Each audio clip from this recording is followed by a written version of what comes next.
Okay, this is part 2 of day 1 of statistics. Sorry about that, my calculator froze, but we are back in action now. Okay, so now we can do this last page.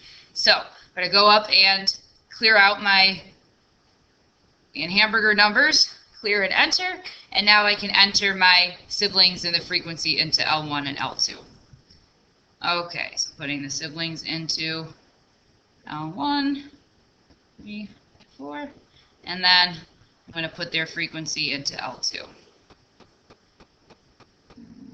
4, 2.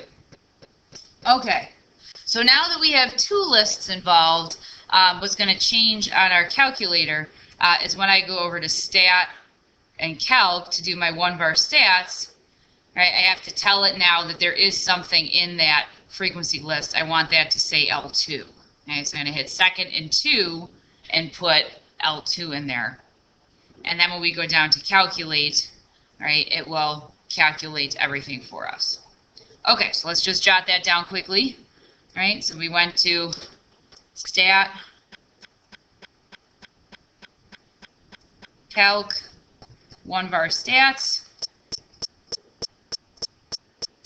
We had in our list L1, and then in our freak list we had L2.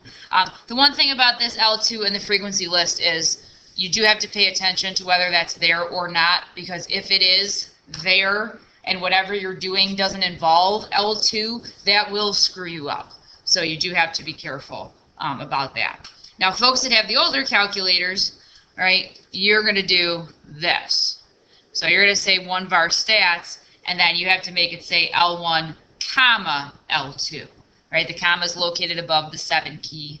Okay, so when you put that in there and then hit enter, it should bring you back to where we were. Okay, so here's all the stuff from that. And right now we're interested in the mean, which is X bar, which was 1.95. And then, shrink this again, our standard deviation is sigma.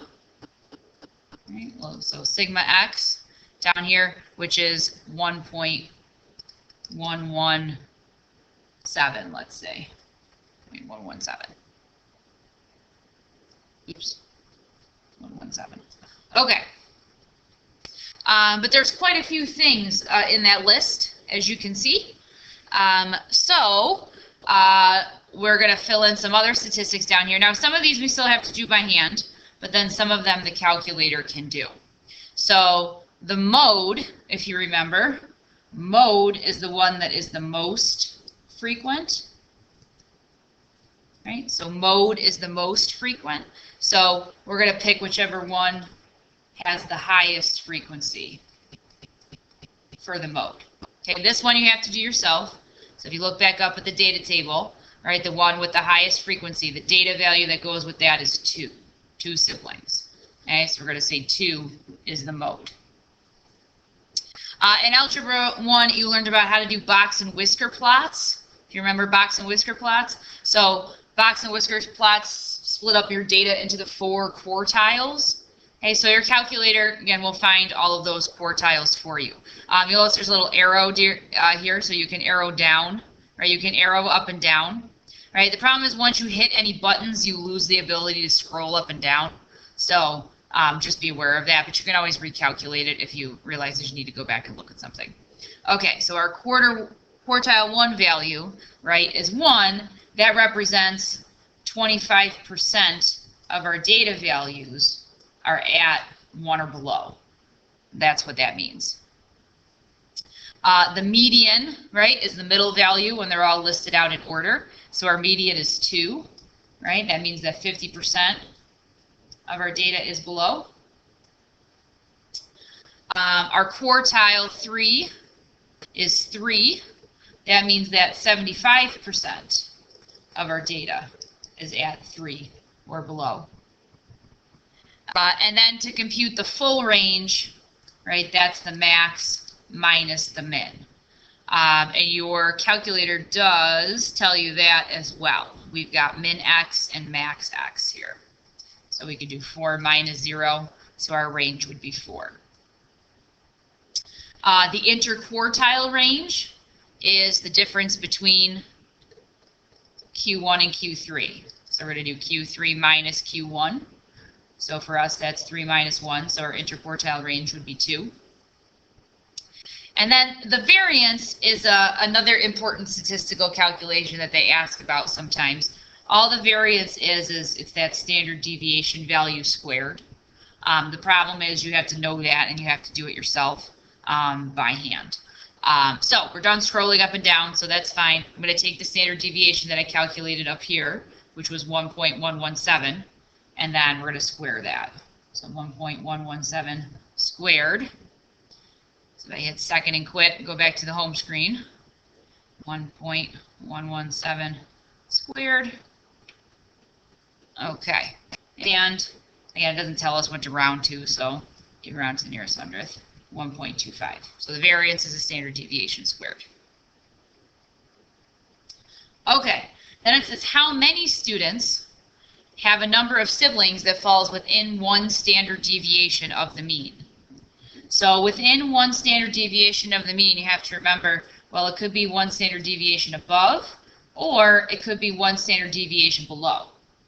So we need to figure out where that is, one standard deviation above and one standard deviation below, and then we can figure out how many data values fall into that range.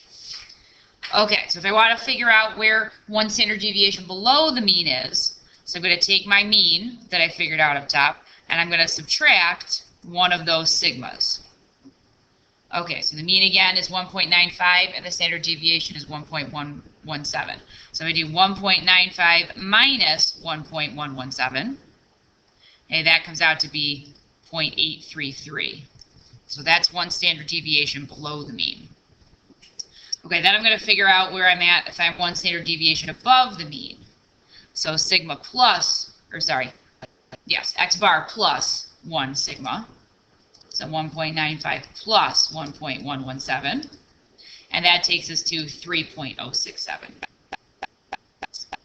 Okay, so we want to find a number of data values that are between 0.833 and 3.067. So in our data table, right, these are our data values, 0, 1, 2, 3, 4. So which of those are in that range? Well, not the 0, right, but the 1 is, the 2 is, the 3 is, but not the 4. Okay, and then I have to use the frequency to count up how many values that is. So how many students had one sibling? That would be 5, right? Then I'm going to add that to the 7 people that had 2 siblings, and then add that to the 4 people that had 3 siblings. So 5 plus 7 plus 4, right, means that 16 students had numbers of siblings that were within one standard deviation from the mean. Okay, I think I forgot to mention too, if you add up all the frequencies in the table, right, that tells you the total number of people that are in the class. Right, so if you add these all up here, you get 20. Okay, so there are 20 total students in the class, but then 16 of them fall within that one standard deviation below to one standard deviation above. Okay, and that's officially the end of day 1 of statistics.